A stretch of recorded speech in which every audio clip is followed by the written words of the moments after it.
community that's built on creating your vision of the American dream, whatever that is. And we're so incredibly honored to be able to introduce Congresswoman Gabbard today.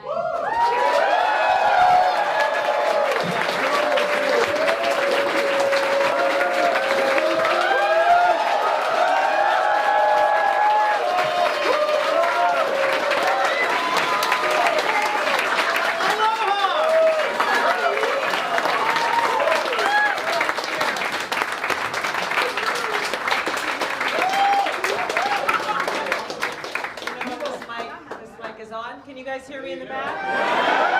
All right. One more time. Aloha. Aloha.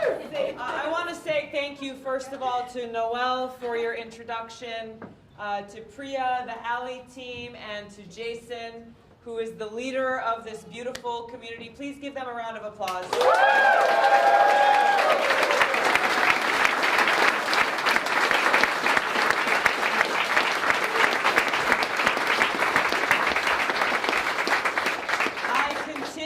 To be inspired every single day by the magic that happens when people come together. Yesterday, we weren't sure where we were going to be today. Ended up booking tickets in the afternoon, made a few calls to some friends saying, hey, we're coming to New York. Can we find a venue where we can invite people to come and say hi? And it was Jason and his team who at 11 o'clock last night stepped up and said, yes, please come to the Alley. We can welcome anyone and everyone here. And now all of you are here today.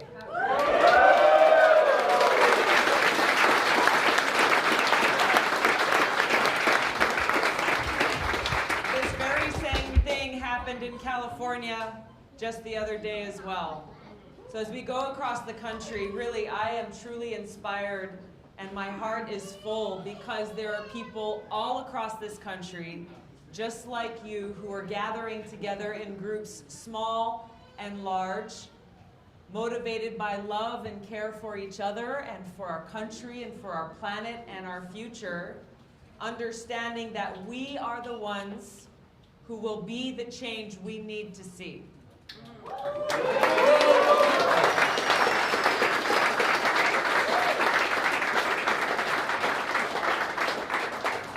We, the people, this is something that I've seen throughout my time in public service and in elected office. How often, and it's amazing that this still continues now, but how often the few who are in positions of power underestimate the power of the many, the power of the people. And time again, they tell people like us that our voices don't matter, or that the things that we are fighting for are not what's important. What we're going through right now is something that reminds me of what I experienced when I first ran for Congress back in 2012. When I first started that campaign in Hawaii, not very many people in the state knew who I was. We were running against someone who was the establishment candidate, who was very well known, who had all the support from everyone you would ever want to support you in the political establishment. Now, 5 months out from Election Day, I was 45% down in the polls. And everybody was saying, there's no way you can, why don't you just drop out, go home, come back in 10, 20, or 30 years and try again. But the thing is, I understood where the power was. I didn't listen to those political pundits, and instead I went and focused directly on the people. I went island to island to island across our state, asking people for the privilege and the opportunity to work for them as their representative in Congress. We ended up winning that election 5 months later by a 20% margin of victory. The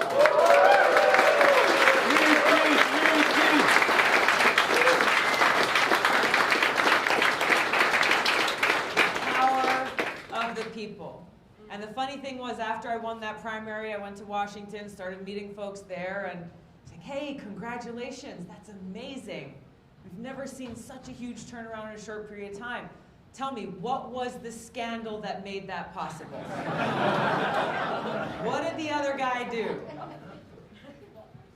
Isn't that terrible that they were so amazed that they couldn't believe that it was simply the people standing up and saying, we are taking charge for our future, and we are choosing a leader, a representative, a government of, by, and for the people. That's the promise and the potential that we have before us right now, because I know that you feel frustrated like I do, that we have very few who are in positions of power, who have made it so we're in this place where we have a government of, by, and for the rich and powerful, while we, the people, get left behind. We see the impact of this, the ramifications and the consequences of this in our everyday lives. How the voices of the people continue to get squashed, while the policies that are passed, the laws that are in place, the statements that come out of Washington are so far disconnected from our reality and so clearly benefit the very few, perpetuating these same problems that we have seen, that we continue to talk about election after election after election, because they're never solved.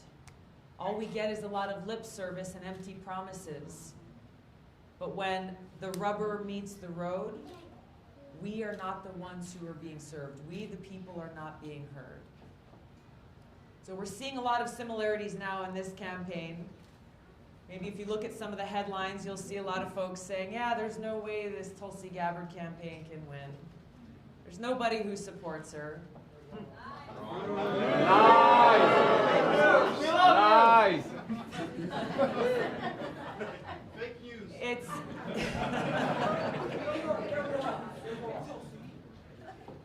but where I find so much inspiration and hope is that we are building a movement of, by, and for the people, so that we can truly build this government of, by, and for the people.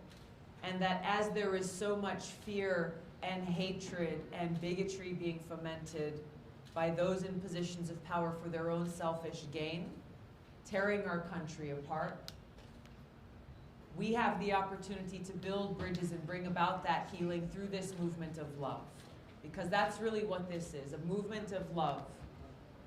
Love for our country, love for each other, an appreciation for the natural resources that we have and the responsibility that we have to take care of them. I agree.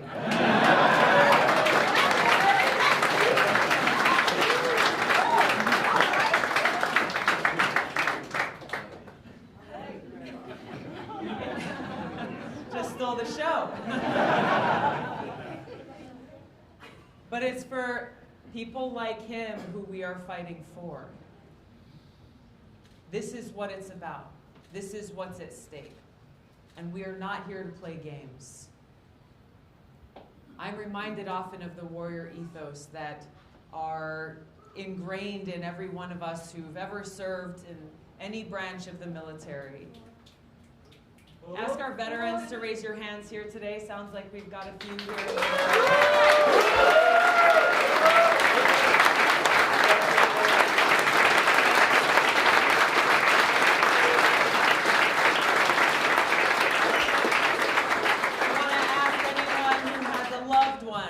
Family member or friend who served in the military at any point. Raise your hand.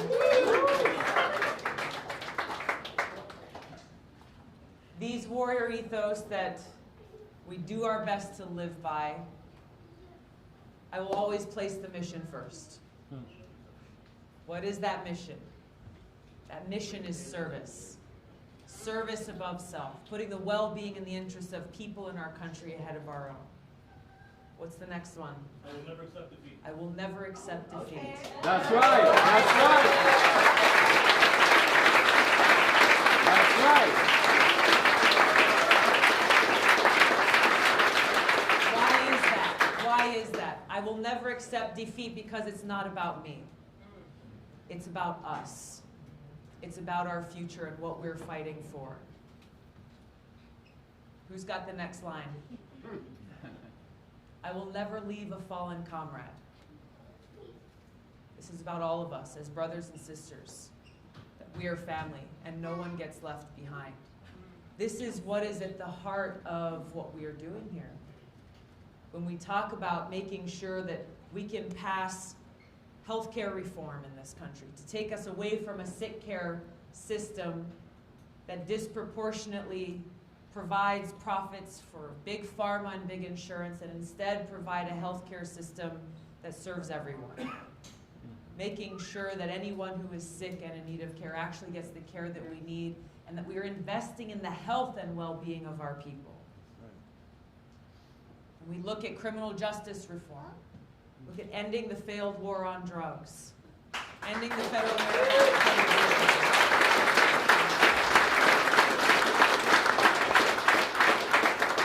bringing about prison reform and sentencing reform, ending the cash bail system. We look at the kinds of investments that we need to make in our environment, in dealing with these challenges that climate change is presenting before us in this country and around the world. Requires leadership and bold action and investment in our future so that we have one, making sure that we all have clean water to drink and clean air to breathe. These things that are essential to every single one of us to stay alive. This is what we're talking about. An investment in agriculture, the kind of sustainable agriculture that allows for us to maintain soil health so we can grow food to feed people to keep us healthy, rather than food for fuel or for exports.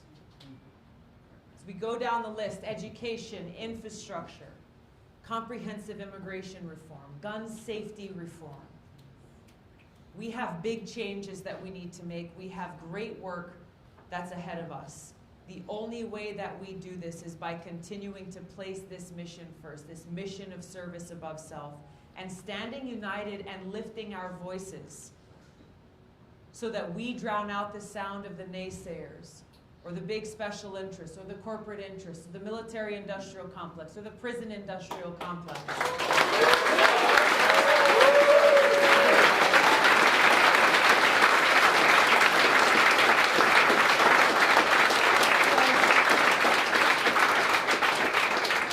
They think they have the power. But we know through some of the local races we have won, through the big challenges and big changes we have made in this country, it is only when we the people rise up that that big change is possible.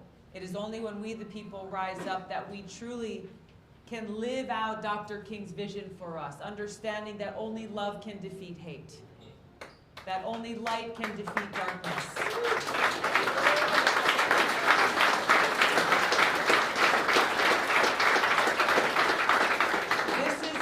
Make this change, and I talk about this everywhere I go because I often hear the despair and the distress and the frustration and the heartbreak that we're feeling because of the challenges that we face, because our loved ones are suffering, because we are struggling.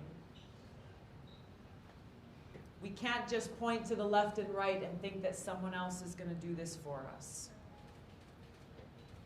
You're here tonight because you know that.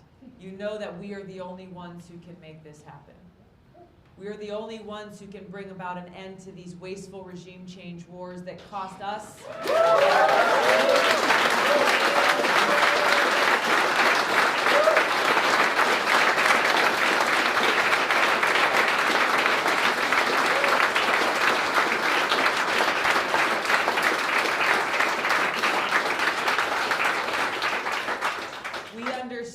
That our foreign policy is inseparable from our domestic policy. That as long as you hear from many other politicians about all the things that they want to do and the things that they want to invest in here at home, but they fail to address the trillions of dollars that they have spent of our taxpayer dollars, that is all these empty promises.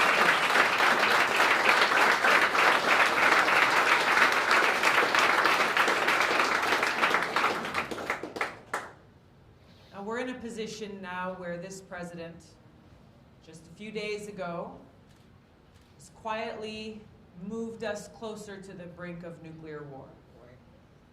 On Friday, walked away from the historic INF treaty that was negotiated between Reagan and Gorbachev.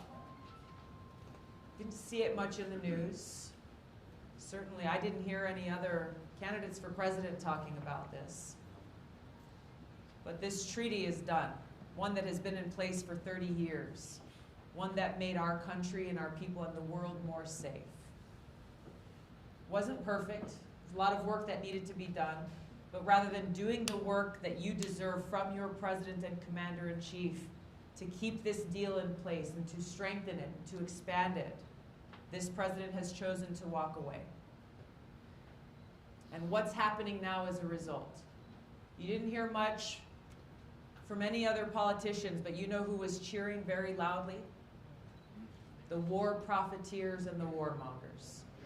Boo. The people who are writing op-eds and funding think tanks, who are putting out information saying, okay, now's the time to start building more missiles. This is literally what they're pushing for.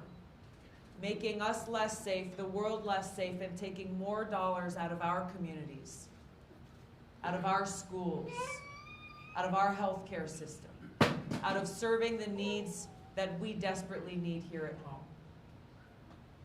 The leadership that I am offering to bring to serve you as your president and commander-in-chief will bring about this sea change in our foreign policy.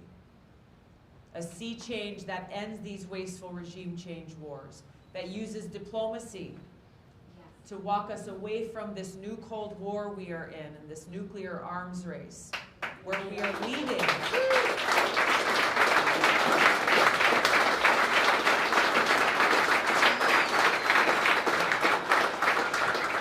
Where we are leading with a foreign policy that's based on cooperation rather than conflict. Now, often at this point in time, if I'm doing an interview or giving a speech, some reporters will say, well, you're basically advocating for an isolationist foreign policy then. You're turning your back on the world. No. Far from it. And how unfortunate is it that we are so deeply entrenched as a country in a place where these wasteful wars have become the norm, that if we say we have to end them, they equate that with being an isolationist. It's terrible. That is not at all what we're talking about. What we're talking about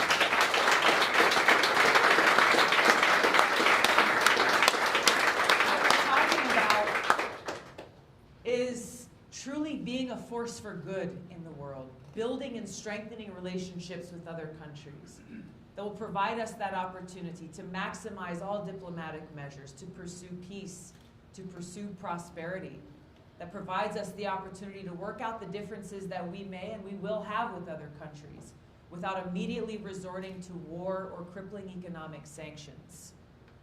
Imagine being a force for good in the world where people are not looking at us as the world's police running around with our bombs and our sanctions threatening action, but instead working with respect and as partners.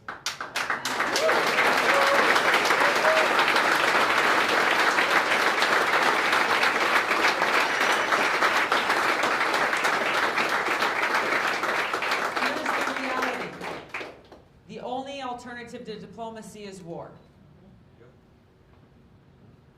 So unfortunately, we've had leaders for too long who have lacked the courage to exercise true diplomacy, who have lacked the courage to meet directly with people, whether they be dictators or adversaries, in the pursuit of peace and our national security.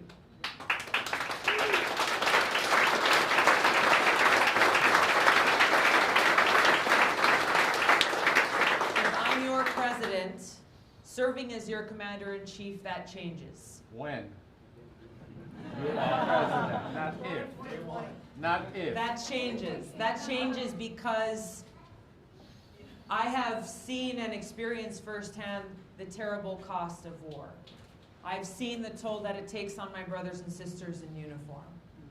Those who made the ultimate sacrifice. Those who never came home. Those who did come home with wounds, visible and invisible, scars that we live with forever. And I will stop at nothing. I will do all that I can, all that I must, to prevent more of my brothers and sisters in uniform from being sent into these missions and into harm's way on missions that dishonor their sacrifice because they don't serve our interests. They make us less safe. And they cause more harm to the people in the countries where we wage these wars. This is the kind of change in leadership that we seek to bring for this country. Leadership that puts the well-being of people ahead of profits. that puts the well-being of people ahead of the partisan politics, that puts the well-being of our people and our planet above all else. This is why I'm here, why I'm asking you to join me, because as we build this movement, as we continue to grow this effort, we are already seeing the changes that are being made. We are already seeing the impact that we can make together.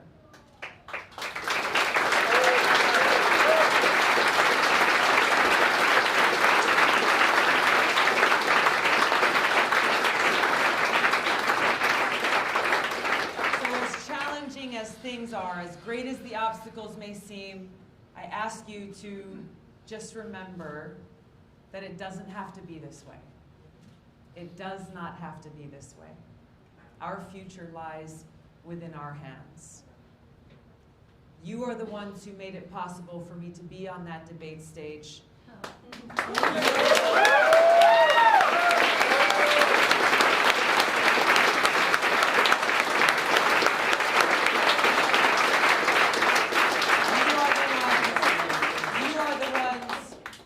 Continue to make it possible for our voices to be heard as this campaign and this election moves forward. You are the ones who made it possible for us to blow straight through that donor requirement.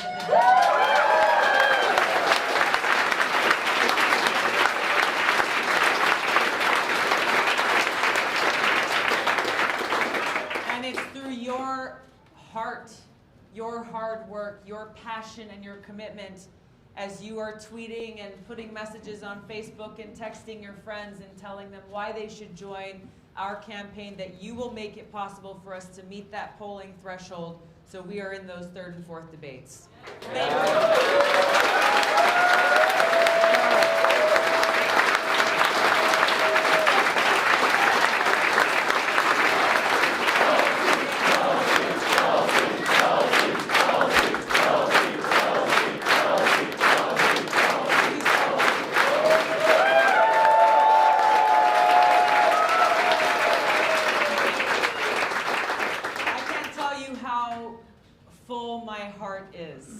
Words just don't,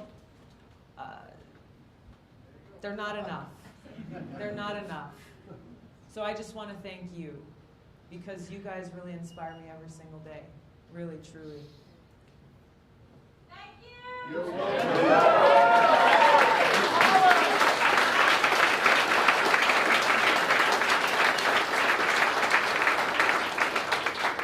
You are why I am in this fight.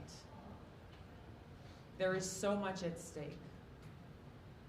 There is so much at stake, and we cannot accept defeat, because it is our loved ones, it is our friends, it is our family, and it's our home that we are fighting for. And we know that we are strongest when we stand united. And I will close on this note. The founders of this country laid out a powerful vision for us. A vision that reminded us of what they escaped, the tyranny of the rule of kings, prospering off the backs of the people. We are still living under a kind of tyranny today, where we have the biggest and most powerful and corporate special interests profiting off the backs of the people who struggle and suffer just to stay alive, just to survive. CEOs of modern-day monarchs. This is what we're up against. But we have seen what has been possible. We know what is possible for us. And the only way we do this is when we stand united, recognizing that we may not agree on everything. We may come from different places in this country. We have different stories, different experiences, maybe even different political parties. All of this falls to the wayside when we get down to what is at our core, our care and respect for each other as people, grounded in the values that this country was founded upon, this promise of equality and justice for all. We are far from that perfect union, but we have been charged with this task and this mission and this amazing opportunity to stand together and rise to that challenge as we strive towards that more perfect union every single day. So I ask you to join me in this movement. to make this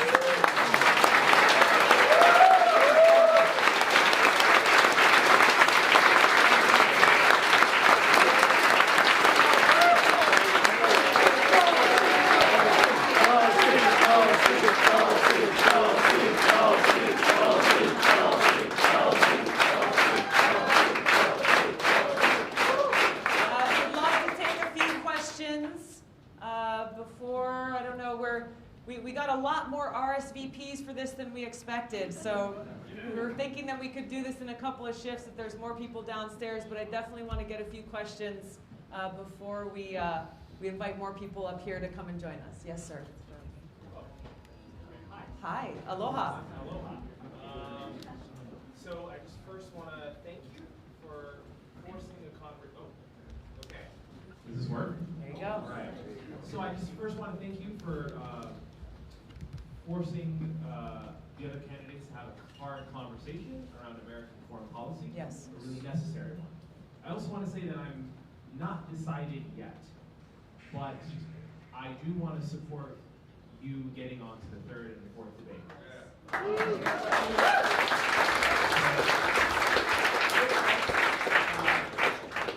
have some questions, but one, because I know everyone has. So I'll let you decide which one you want to answer. All right.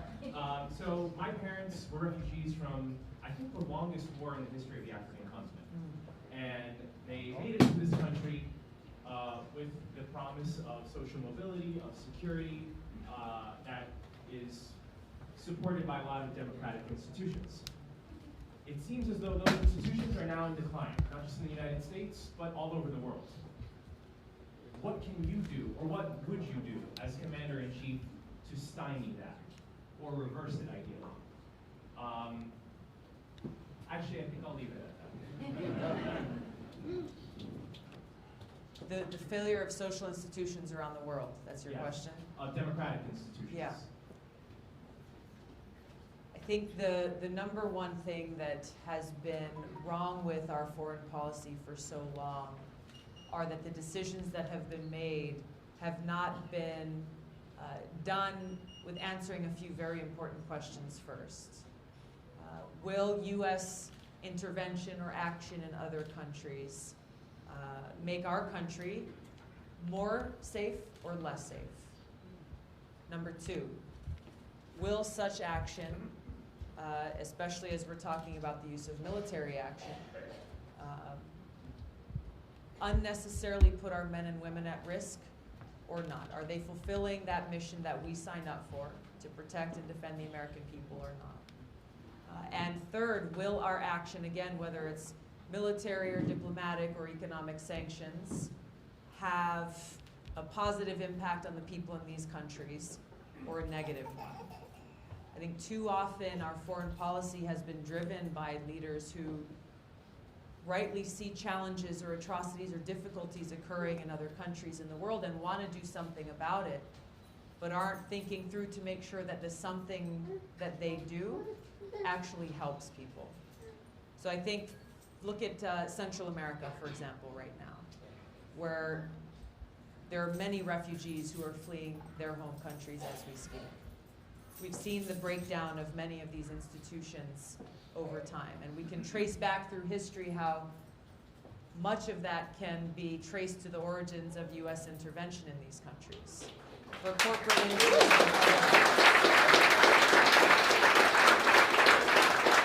and learn from that, but then also see now how can we use what we have to invest in and empower and help provide aid and service to those who are struggling in those countries.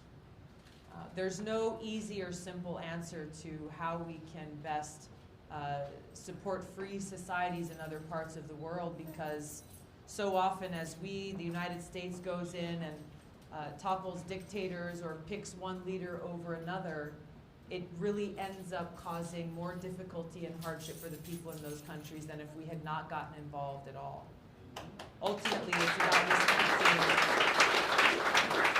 about respecting the sovereignty and the rights and the voices of the people in these countries to go through what we have gone through in our own country to determine the kind of governance that they want and that they need to see.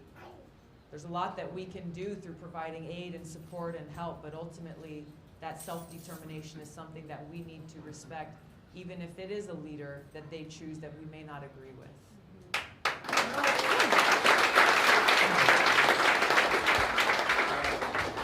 I first want to thank you for saying what I've wanted some politicians to say my whole life. It's like I've never gotten behind any politician before, and you know, I really thank you for that. Thank you. It's just been turned out. Anyway, my question is, are you willing to annihilate Donald Trump? I mean, you know, are you willing to go, you know, and just take him on, and regardless of what nonsense he comes up with? I believe you are, but I would just like to hear you say it.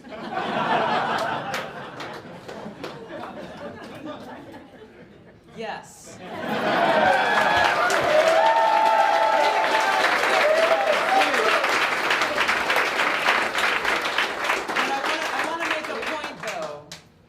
That this is not about taking on Donald Trump and defeating him just for the sake of defeating him. So we can keep good. It's about fighting for the people, fighting for our planet, fighting for our country, so that we can right the course that he has devastated through his time in office. And I think that is important for us to remember and recognize. All of our challenges and struggles in this country did not begin in November of 2016.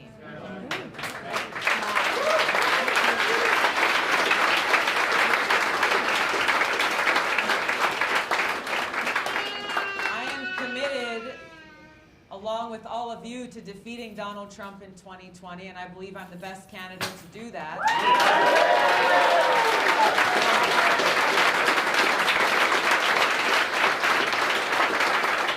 So that we can begin the tough work ahead of us of bringing about the deep systemic change that we need to see in Washington and in our entire political system that roots out the corruptive and corrosive influence of big money that's at the heart of why we've not solved these challenges today and why our institutions best serve those who are profiting on the backs of the people. That's the kind of change we're seeking to bring about.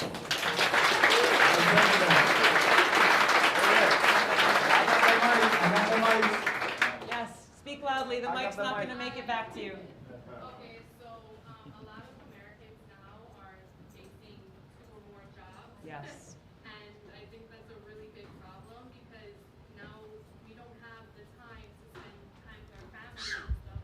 I want to know what you're going to do to create more jobs. To create more jobs. Yeah.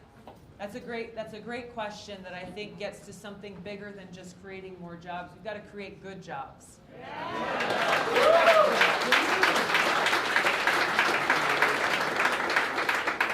One job should be enough. One job should be enough.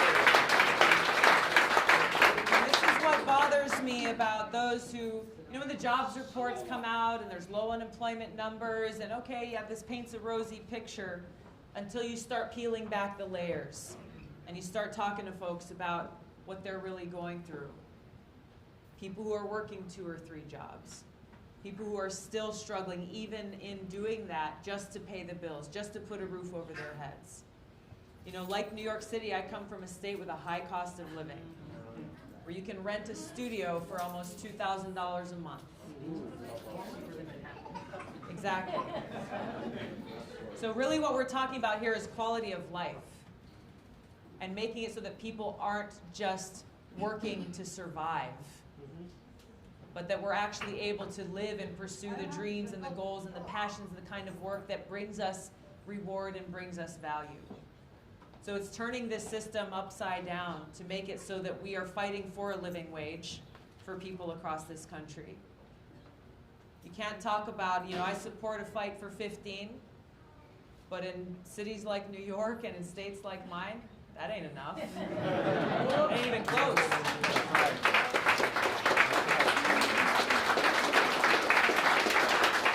So there are a number of different ways that we need to tackle this challenge.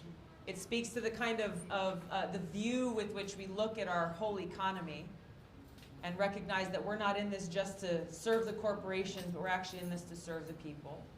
And then we use our tax code and our trade policy that then informs and shapes that mission.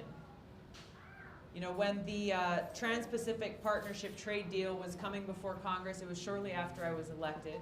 Members of the administration came and they said, hey, this is going to do great things for workers in Hawaii. There'll be a lot of jobs created. It will increase your quality of life, this trade deal, this massive trade deal. I said, okay, show me, tell me, paint the picture, because I got to go home and speak to my constituents and tell them what you're saying here. I never got an answer. I never got an answer. And it's because these trade deals are built with corporations sitting around the table talking about how they will benefit, and of course they're going to create jobs, but they're not talking about how they will devastate so many jobs and export many others to other countries, and how these trade deals like the TPP would give away the sovereignty of our country to corporations, international corporations, who would make rulings that would overrule laws that we put in place to protect people. So this is a big question that speaks to where our economy is focused. It's got to be focused on the people. Thank you. Right here. Yes. So this week we saw 2 mass shootings, and my mother grew up 4 miles away from Dayton. It was like one of the safest towns that she lived in.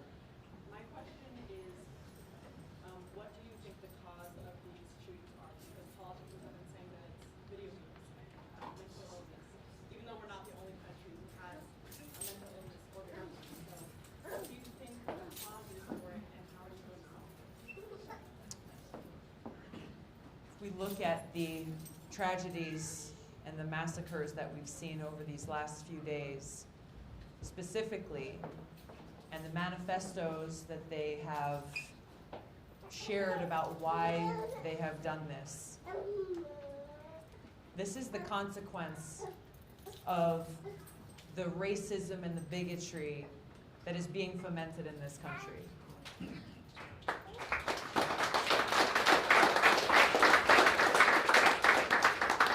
This is how dangerous it is. So what can we do about it? Obviously, leadership starts at the top. We cannot have a president who is fomenting racism for his own political gain.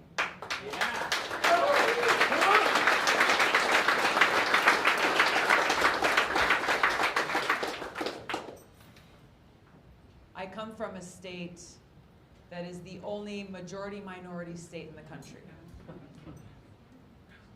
Kids from Hawaii oftentimes don't know that we are minorities until we leave, and then we come to the mainland like, oh, okay, this is what it's like.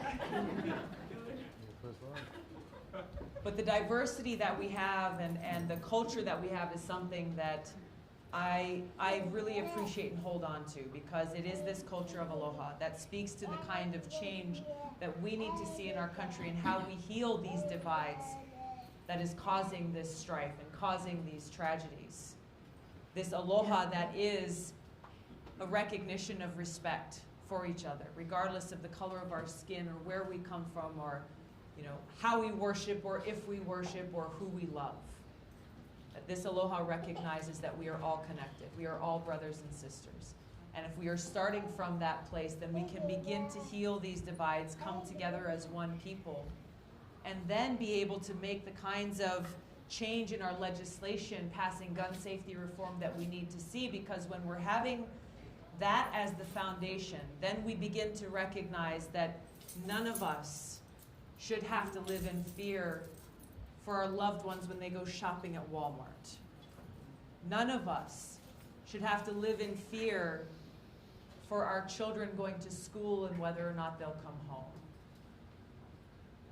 There is no excuse that Congress has not passed legislation into law around things that have the vast majority of support from people in this country across both party lines. And you know what those are. It's mandatory background checks, closing the gun show loopholes, closing the Charleston loophole. These are things that really are not that controversial. But because of how deeply divided our country is and how there is fear being fomented of one side against the other, and both sides being the enemy of the other side, there's no way for those conversations to take place. And this is where I think leaders in Washington need to look to those kids from Parkland in Florida. That's right. And the example they have set as they travel to small towns and big cities across the country. Not just talking with people who agree with them, but making it their mission to talk to people who don't. And to not come in and beat them over the head, but to come with outstretched hands and say, this is what we went through. I don't want your child or your loved one to have to go through what we went through. So let's talk. This is how we are going to be able, I believe, this is the only way we're going to be able to bring about the kind of change we need to see in our laws and in our society.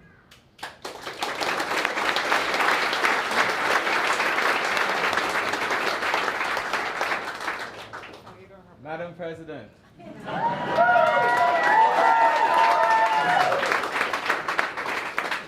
As we stand and we watch, we've experienced what's been happening in the news, it's phenomenal to have fresh air like you speaking truth to power. Please, you owe no one any apology whatsoever.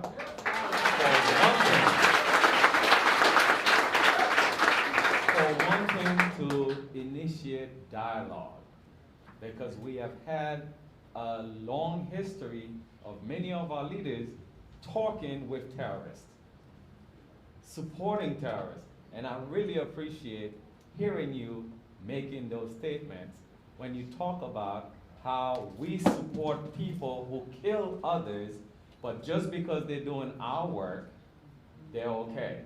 So continue to speak for the fact.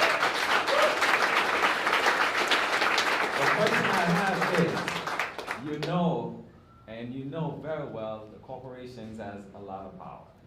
They control media, they control so many different institutions. They're not gonna make it easy for you. How are you gonna stir up the dirt, stir up the dust, whatever it is you have to do? Whether we like it or not, you cannot continue to be that clean cut. You have to dug in and raise some hell so they can put you on the map, because they're trying very hard not to let your voice be heard. But you have to talk the kind of truth to power that will prevent them from hiding, that they could keep you in the limelight. Other than that, they're gonna stifle. So please, how are you gonna do this? And start doing it ASAP, please.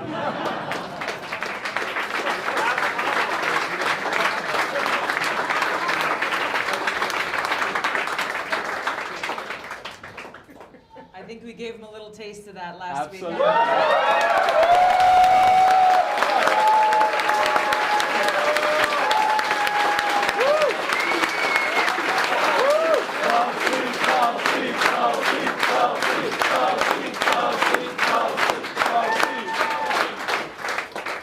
It is about the truth and speaking truth to power. Yes. And it's amazing how power reacts to the truth. Absolutely. That's right. Keep speaking. Because what happened after last Wednesday night? Was the truth responded to with facts, substance, or issues? No. Smears. Absolutely. Absolutely. They responded by calling you a puppet of Assad. All kinds of smears. Like the list is long. Ignore. Here's the thing. Let's go back to post 9/11, 2002, 2003, as Congress was debating and ultimately passed that vote to go to war with Iraq. That vote to topple that brutal dictator Saddam Hussein. There were few brave voices who voted against that war. What happened to them back then? They were smeared. Yes. Yes. They were called un-American. Yes. They were told they were unpatriotic. They were told, well, you must love that brutal dictator Saddam Hussein because you voted against this war. A war that took over 4,000 of our brothers and sisters' lives. It's popular today to say, yes, of course I was against the war in Iraq. That's right. It's an easy thing for politicians to say today. But what about standing up courageously and speaking against the regime change wars that are happening today? Today.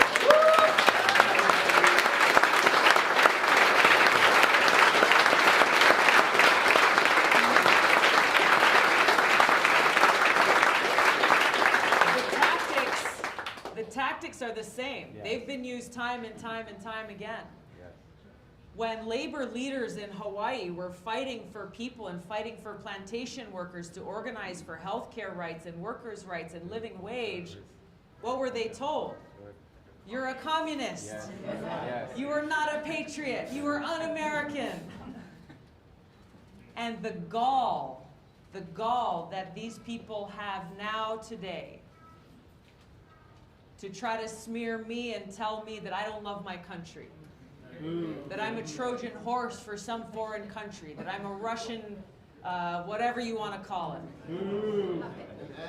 that my oath and loyalties lie anywhere but to the country and to the people I have sworn to put my life on the line for, is offensive, not just to me, because it raises a red flag for every one of us. Yes. That if you are a dissenter, if you speak for peace, if you speak against regime change wars, you speak against the military-industrial complex, you speak to those who are in power, they will immediately attack and question your loyalty. Yeah. Which speaks to the values that we have in this country, our freedom of speech, our freedom to protest, our freedom to gather peacefully, our freedom to organize to bring about the kind of change we need to see. So what's happening here is nothing new.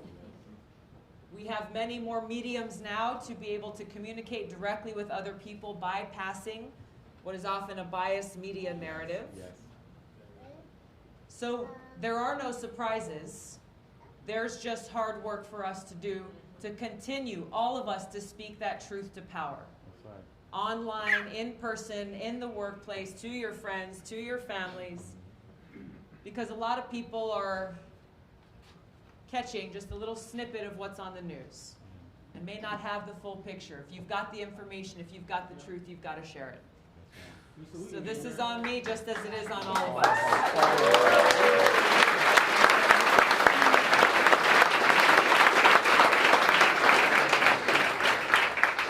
So since 9/11, a lot of American freedoms have been rolled back continuously over the years, slowly, and a lot of times it's been asked for by the people.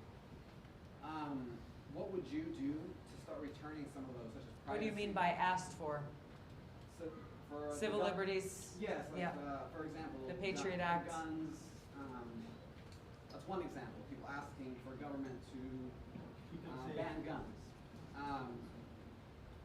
Patriot Act is another one I'm talking about. A lot of lists have been rolled back, and slowly. So what would you do to start reversing those trends? Excuse me, those trends. Continuing the work that I've been doing for almost 7 years in Congress and standing up for our civil liberties and starting to peel back many of those egregious overreaches that were made into law through things like the Patriot Act. This is an area, I was a founding member of the Fourth Amendment Caucus in Congress, a bipartisan caucus of Democrats and Republicans who recognize how our freedoms are under attack. Yes, by overreaching intelligence agencies, exploiting loopholes that were built into law that violate our privacies, and doing so by posing us with a false choice between, well, hey, look, you're either going to be safe or free. That is not a choice that any of us needs to make. Now taking on what we're seeing.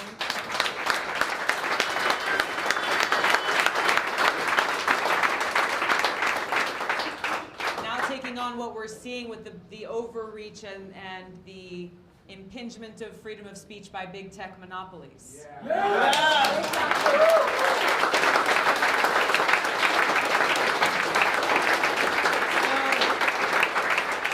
have heard that I'm suing Google.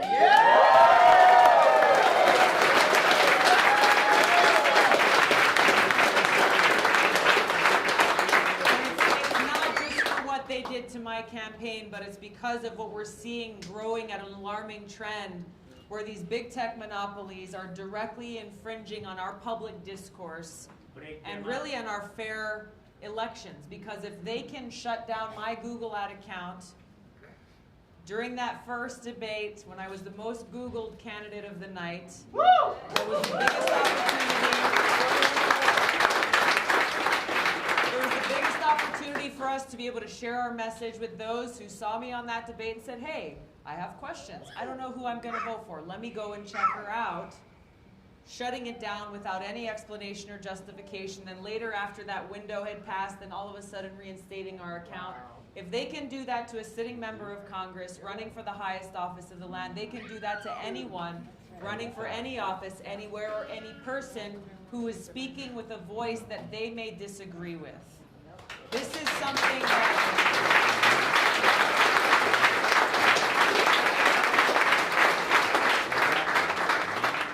The importance of this we can't understate, and I'm glad you brought this up because I've been really intrigued by some of the responses we've gotten from this lawsuit, from the chattering class, is from some quote-unquote progressive voices. They say, oh, well, she's just trying to grab headlines.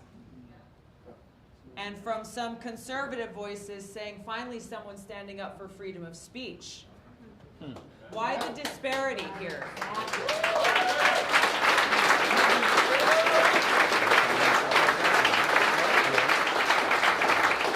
We as a country cannot afford to only stand up and fight for our freedoms when we are the targets. But when someone else is the target, we turn our backs and walk away. This is a danger to all of us. This is a danger to all of us. Can you imagine if Google's CEO was a conservative Republican who was shutting down Democrat voices that they disagreed with? Can you imagine how up in arms progressives would be if it were their voices being shut down?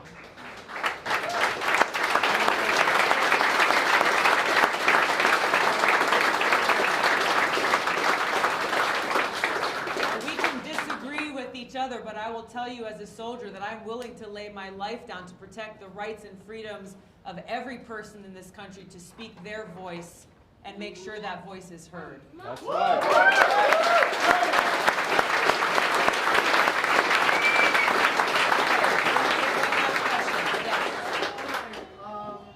Hi, Tulsi. Aloha. I'm wondering, as president, how you would lead a fight for greater animal rights? Great question.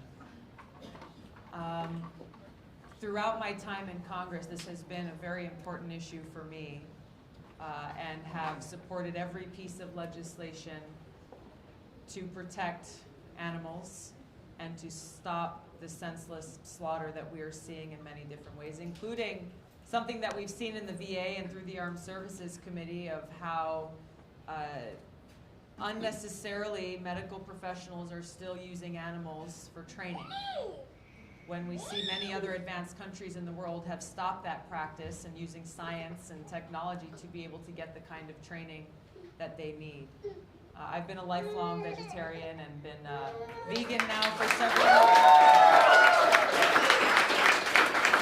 for a lot of reasons, but when we look at how unethically animals are treated in these factory farms across the country, it breaks my heart, and it's something that more people are starting to learn and recognize are having a damaging impact on our lives, on the air we breathe, on the water that we drink, and on our planet. So there's a lot that we can all do to see food as medicine and to improve our own health and well-being, but also look at how the choices that we make in our own lives impact those around us and impact our planet. So I'll continue that work.